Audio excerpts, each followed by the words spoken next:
Lumabas sa sesyon ng Kamara ang tatlong Duterte kanina, kabilang dyan ang kapatid ng bise na si Congressman Paulo Duterte.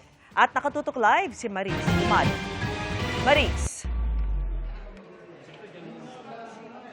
Vicky, bago pa man maganap yung nakatakdang botohan ng mga mambabatas para sa impeachment complaints laban kay Vice President Sara Duterte, sa sesyon sa Kamara kaninang hapon ay nag-walkout na nga sa sesyon ang kapatid ni Vice President Sara Duterte na si Representative Paulo Duterte at kalaunay sumunod din ang dalawang iba pang mga kongresistang Duterte.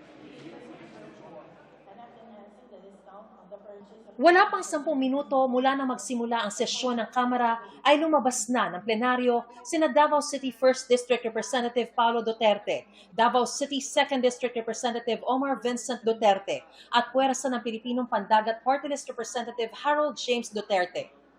Sir, is this walking out? Yes. Sa tingin mo, saan tayo papunta? Tinanong din ang kongresista kung paraan ba ito ng pagpoprotesta. Anong gawin ko doon? Sir, are you walking out? Yeah, I'm walking inside the car now. Why? Why are you leaving before the session ends? Oo. Why are you leaving before the session ends? Sir. Nakataas na. Are you expecting this to be railroaded to the Senate? That's why you immediately No left? comment. Na. What will be your susunod na ano po? Mga susunod na hakbang po? Mag-lunch.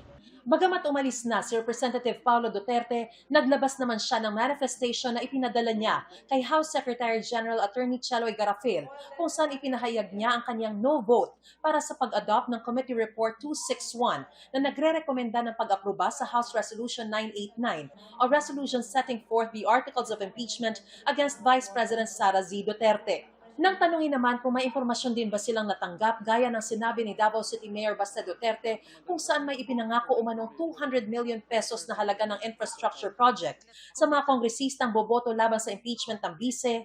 Lahat naman tayo nakatanggap ng same information eh. Your sources as much as ours naman. No comment.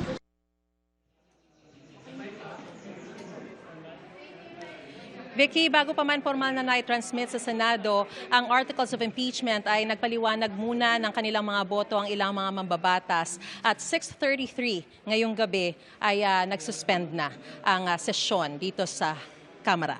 At yan ang pinaksariang balita mula rito sa House of Representatives. Balik sa iyo, Vicky. Maraming salamat sa iyo, Maris Umali.